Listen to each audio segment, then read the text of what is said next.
함석헌 선생이 쓴 시가 생각이 났습니다. 그대 그런 사람을 가졌는가? 거기에 6가지를 이제 우리에게 질문을 하죠. 먼 길 떠날 때, 말릴 길 떠날 때 내 처자를 맡겨줄 그런 친구, 그대는 가졌는가? 한번 생각을 해봅니다. 그런 친구가 있는가? 내 아내를 맡기고 온 세상에 다 나를 버려도 나는 당신을 믿습니다 하는 그 한 사람을 그대는 가졌는가? 그런 사람이 있는가 내 주변에? 침몰하는 배에서 그대는 살아야 세상이 좀 더 라면서 그에게 구명조끼를 넘겨주는 그런 사람을 그대는 가졌는가? 죄 없어서 억울하게 죽어가는데 다 죽어도 당신만은 세상의 빛이니 라면서 나를 추천하는 그런 사람을 그대는 가졌는가? 죽음의 문턱에서 저 하나가 살아있으면 세상이 온전해지니까 저 사람 하나 살아야 된다고 그런 그대를 가졌는가? 온 세상 사람이 다 나를 향해서 나쁜 사람이라 하더라도 아니라고 감히 나서서 그런 사람을 그대는 가졌는가? 여러분 많이 이제 들어봤던 시일 겁니다. 여러분 그런 성도를 가졌습니까? 온 교회가 분란이 나는데 우리 목사는 절대 그런 분 아닙니다. 목사의 약점과 목사의 연약함을 알면서도 목사를 지지해주는 그런 성도 한 사람을 가졌는가? 어떠세요? 거꾸로 한번 우리가 한번 질문해 보십시다. 그런 성도를 가졌는가 할 때 좀 서글프죠. 그런 목사를 성도들에게 물어본다면 우리는 어떨까요? 당신에게 그런 목사를 가졌습니까? 다윗에게는 요나단이라는 친구가 있었죠. 왕위까지 다 내려놓고 자기의 겉옷을 벗어준다. 이것은 그 당시 왕세자가 입었던 왕위 후계자의 옷이죠. 그렇다면 이 왕직을 내가 당신에게 넘기겠다는 뜻이죠. 또한 칼과 창과 방패를 넘긴다는 얘기는 군 통수권자예요. 지금이나 그때나 권력자가 가져야 될 가장 중요한 것이 군대. 근데 그걸 다 다윗에게 주었다는 얘기는 형식상, 내용상 왕직에 대한 포기죠. 쉽지 않을 거예요. 왕의 아들로 태어나서 당연히 사울은 지금 미쳤습니다. 조울증에 빠졌습니다. 다 압니다, 주변. 이제 아버지만 죽으면 아니면 아버지만 물러나면 내가 왕이 될 텐데. 그럴 요나단은 상당히 괜찮은 인물입니다. 이 전쟁이 블레셋과의 군대의 전쟁이 거룩한 전쟁, 우리가 싸워서 이기는 것이 아니라 하나님이 싸워서 이기는 것이기 때문에 이 전쟁은 믿음이 관건이다. 유일하게 다윗과 요나단은 이 부분에서 거룩한 전쟁에 대한 입장은 정리가 되어 있죠. 그런 어떤 가만히만 있으면 왕위가 오는데 친구 다윗에게 친구로 하기 좀 어린데 어쨌든 뭐 위아래로 10년을 친구라고 본다면요. 이 요나단을 가지고 있었죠. 다윗에게는요. 이 요나단은 다윗을 위해서 목숨까지 내어놓을 정도로 18장에 보게 되어지면요. 그를 사랑했다고 말합니다. 그리고 둘이 하나가 되었다고 합니다. 히브리 원문을 보면요. 하나가 됐다는 얘기는 줄로 엮었다는 겁니다. 줄로 엮었다는 얘기는 풀 수 없는 관계라는 거죠. 그리고 더 중요한 것은 18장 3절인가요? 거기 보면 그의 생명을 내 생명같이 저의 생명을 내 생명같이 하면서 언약 관계에 들어갔다고 말합니다. 히브리에서 언약은 베리트라고 하죠. 하나님과의 언약을 쓸 때의 이 언어를 이 단어에 사용합니다. 이건 우정이 아니죠. 이건 정말 친구죠. 버두자, 우정, 정을 나누는 것은 목숨을 전제로 하지 않고요. 그런데 친구는 목숨을 전제로 하고 이 언약이라는 단어가 하나님과의 관계 속에 쓰는 단어인데 요나단과 다윗의 관계에서. 그러니 한쪽이 이 언약을 깨면 깬 당사자는 죽음이죠.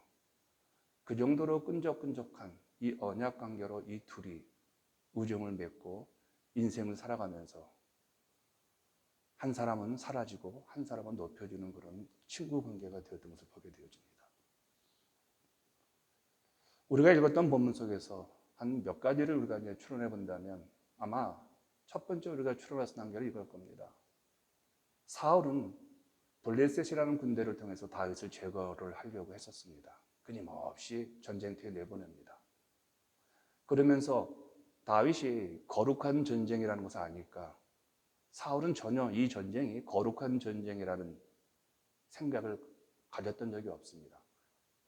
그런데 다윗을 유혹하기 위해서 이 싸움이 거룩한 전쟁이니 네가 나가서 싸우라고 합니다. 근데 다윗은 사울이 자기를 죽인 것을 알면서도 순종합니다. 그리고 자기가 갖고 있는 군 세력을 동원해서 사울을 제거하지 않고 또 순종하죠. 다윗의 이 모습 가운데 우리가 배워야 될 중요한 사실이 하나 있다면 순종. 우리가 먼저 하나님께 순종할 때 성도들은 우리의 모습을 보고 우리 목사님 그런 목사님이라고 우리는 그런 목사님이었다고 얘기할 수가 있겠죠. 두 번째로 다윗은 100명의 표피, 여기서 사울이 유혹을 합니다. 이 싸움이 거룩한 전쟁이라는 의미를 다윗에게 설득을 하는 과정으로서 수사학적으로 자기는 동의하지 않는데 다윗은 이렇게 말하면 움직일 거다라고 생각을 해서 할례 받지 못한 블레셋 군대의 표피를 100개를 따와라 라고 말을 합니다.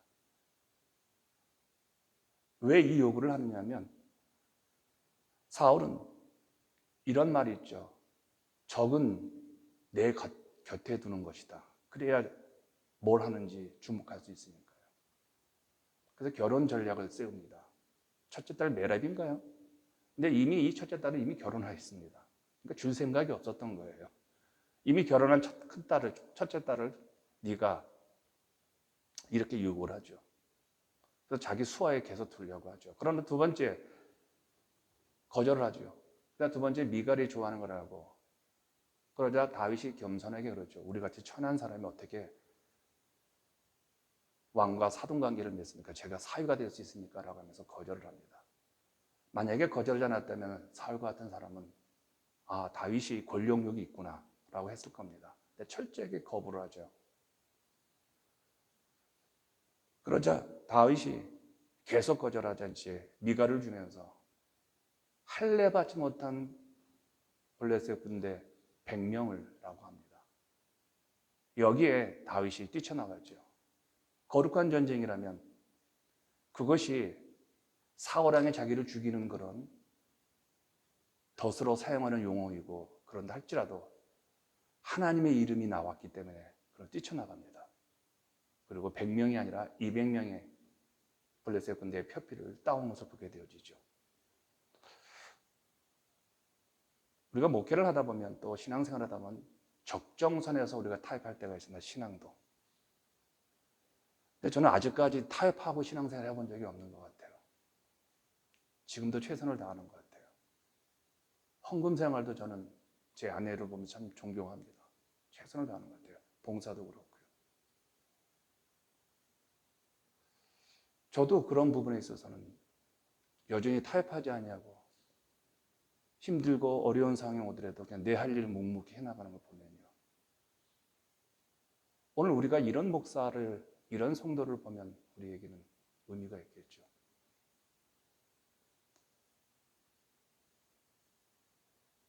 표피 200개를 가져오자 사울이 다윗을 못 감당한다고 생각합니다. 아, 이 사람은 하나님의 영이 함께 하는구나. 그래서 이제는 어떻게 하냐면 다른 사람을 통해서 아주 합리적으로 죽이려고 전쟁에서 다윗을 죽이려고 했던 이 모든 전략을 거두어들이고 이제는 19장에 들어가면서 선포합니다. 자기 부하들에게 요나단에게 다윗을 죽이라. 이제는 친히 죽이겠다는 겁니다. 18장까지는 블레셋 군대를 통해서 이제는 자연스럽게 전쟁터에서 전사했다고 그러면 굉장히 합리적이고 타당성 있고. 근데 안 죽잖아요. 안 죽는 걸 봅니다. 아, 이건 하나님이 함께 있구나. 그래서 19장에서는 요나단이 이 말을 듣고 아버지가 죽이려고 했다는 걸 듣고 다윗에게 잠시 피신하라고 합니다. 내일 아침까지만. 그리고 내가 알려줄게. 그러면서 요나단이 적극적으로 사울에게 다윗을 옹호합니다. 언제 다윗이 아버지께 잘못한 게 뭐 있습니까? 다윗이 승승장구했던 그 열매는 어디에 누가 가졌습니까? 아버지가 가졌지 않습니까? 사울이 준 예는 천천히요, 다윗이 준 예는 만만이요. 그거 별거 아니야, 아버지. 아버지 수하에 있는 사람이 10,000명이 죽으면 그 10,000명 죽은 게 아버지께 올라가는 겁니다. 우리가 목회를 하면서 부사역죄도, 저도 부사역죄 복이 전혀 없는 사람입니다. 그렇게도 말썽을 피고 나가고 거짓말하고 한 놈도 정직한 놈을 만난 적이 없어요. 쓸만한 놈을 보고 싶은데 쓸만한 놈이 없었어요. 그런데 쓸만한 놈 만나면 저는 설교를 시킬 것 같아요. 마음껏 교회 사역을 할 수 있을 것 같아요. 그가 10,000이라면요. 내가 1,000이면 나는 왕이니까 11,000명을 내가 죽인 거잖아요. 열매는 누구한테 갑니까? 왕에게 돌아가잖아요. 근데 사울은 이걸 몰랐던 것 같아요. 꽁했던 것 같아요. 아우, 전사님 설교를 어떻게 잘하세요? 꽁하는 건데 내가 다시는 시키나 봐라. 아니, 하나님의 나라, 하나님의 교회에서 설교를 잘하는 사람이 3,000명 되어지면 나눠서 하면 되잖아요. 그건 뭐 그렇게. 만만이어가 아마 걸렸던 것 같아요. 그러자 요나단이 얘기하는 거예요. 결국은 아버지 영광 아닙니까? 아버지 나라가 잘 되는 것이고 아버지가 이렇게 얘기를 합니다. 요나단이 변호사 같아요. 다윗에게는 풍전등화입니다. 모든 정보를 다 왕과 요나단이 갖고 있었는데 살인의 시간과 살인의 계획도 다 이 사울왕과 요나단이 갖고 있었는데 다윗에게 다 알려주는 거예요. 이 변호사죠. 요나단, 결국은 요나단으로 인해서 사울이 마음을 돌이킨다고 합니다. 함석헌 선생이 하는 말이죠. 그대, 온 세상 사람이 당신을 향해서 아니라고 얘기할 때 아니요, 당신은 옳은 사람이다라고 하는 한 사람, 그런 그대를 가졌는가? 요나단에게는요, 다윗이 그런 친구였던 것 같고 다윗에게는 요나단이 그런 친구였던 것 같아요. 과연 나에게는 그런 성도가 있는가라고 물어야 합니다. 그래도 목회 20년, 아니 몇십 년 했었는데 이곳에 이미 인생을 20년 했는데 그런 성도 하나 없다면 참 불행한 목회를 했죠. 역으로 성도들에게 그런 우리 교회 거쳐간 목사가 수십 명이 된 부사역자까지 한다면요. 근데 나에게 기억되어지고 내가 정말 참 종으로 신뢰할 만한 나는 그런 목사를 가졌는가.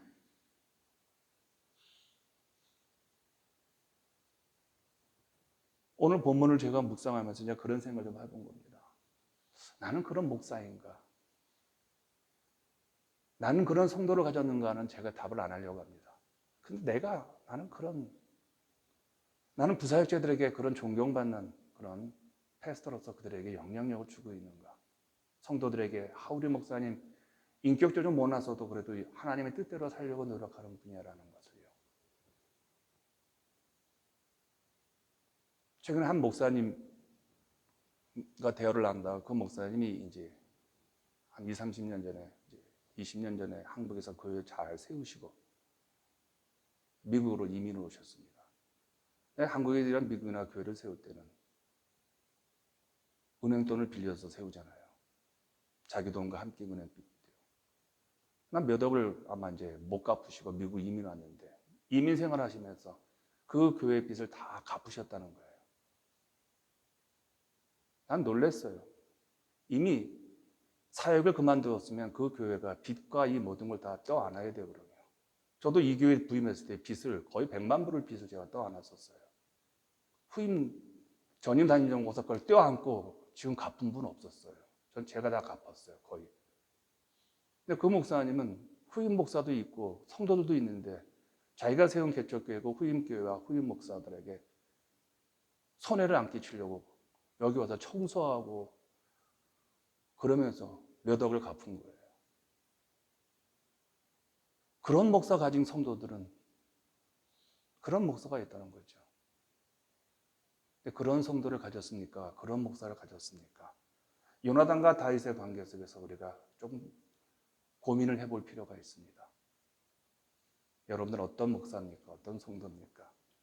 하나님의 나라에서 언약 관계 속에서 우리가 맺어진 언약이란 말은 무슨 뜻일까요? 하나님과 우리와의 약속인데 주도권은 하나님이 가지셨겠죠. 십자가에서 우리는 언약 관계에 형제 관계에 들어갔잖아요. 하나님 나라의 백성으로서뿐만 아니라 형제로 되었죠. 우리 마음속에 하나님 잘 사랑하고 우리 마음속에 성도 잘 사랑하고 우리 마음속에 목사 잘 사랑하라고 우리에게 귀한 마음을 주셨죠.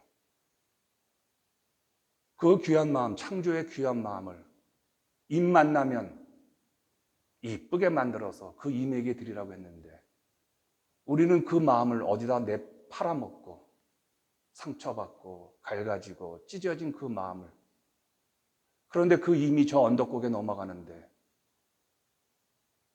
나는 이미 줄 마음이 없는 거예요. 하나님 원래부터 나에게 주었던 마음이 이미 상처받고 찢어지고 그 마음은 세상에 팔아먹고 돈으로 팔아먹고 뭐로 팔아먹어가지고 남는 게 없는 거예요. 아, 내님은 저기로 걸어가는데 저 넘어가는데 내님 만나서 주님이 주셨던 하나님이 주셨던 원래 그 마음을 내님에게 드려야 되는데 내님에게 드려야 되는데 아, 내님이 저 언덕 넘어가면 더 이상 만날 수 없는데 그러나 흩어졌던 내 마음 긁고 모아 그 내님 앞에 넘어져서 그래 한 번이나 내님 앞에 넘어지면 그 내님이 그 내 마음을 받아주시지 않겠느냐. 우리의 원래 그 마음들 하나님 주시는 그 귀한 마음들 그 이쁜 마음들 그 마음을 목사님에게 드려보십시오. 또 하나님 원래 주셨던 그 이쁜 마음들 그 귀한 마음들 우리 또한 성도들에게 주는 그럴 때 성도는 사울이 아니고 요나단이 될 것이고 목사님은 다윗이 될 것입니다. 사울은 발붙일 것이 없는 공동체가 될 겁니다. 서로 사랑하고 서로 위해주고 귀하게 여기는 우리 예수님이 원래 우리에게 주셨던 그 귀한 이쁜 마음이 회복이 되는 제가 오늘 본문을 가지고 그렇게 제가 설교를 마무리하면 제 설교가 좀 과장된 설교일까요? 함께 같이 기도합니다. 우리 가슴에 손을 얹으시고 기도하십시다. 성도님들은 정말 그런 목사 가질 수 있도록 좋은 성도가 되십시오. 목사님들은 그런 성도 만날 수 있도록 그런 예쁜 마음을 가지십시오. 성도님들은 요나단의 마음을 달라고 기도하십시오.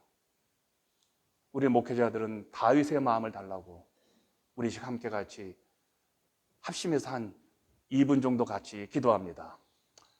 하나님 아버지 시간 간절히 기도합니다. 우리 마음속에 아버지 하나님 다윗의 마음을 하나님 저에게 주시옵소서. 제 마음속에 하나님 아버지 다윗과 같은 온전한 마음이 있게 하여 주시옵소서. 아버지 하나님 목숨을 걸고 아버지 하나님이여 하나님의 백성들을 사랑하게 하시고 하나님의 교우들을 아버지여 목숨을 걸고 사랑하는 그 예수의 마음을 품는 우리의 마음이 될 수 있게 도와주시옵소서. 내 마음이 원래의 마음이 갈기고 찢겼지만 이제 다시 하나님 은혜 안에서 내 마음을 다시 모으기를 원합니다. 오 전능하신 아버지 하나님이시여 귀한 마음을 주시옵소서. 예수의 마음을 주시어서 성도를 사랑하며 존귀 여기며 세워나가는 믿음의 다윗과 같은 이 시대에 하나님의 종이 될 수 있게 도와주시옵소서. 주님 기도합니다. 우리 두 번째 같이 기도하십시다.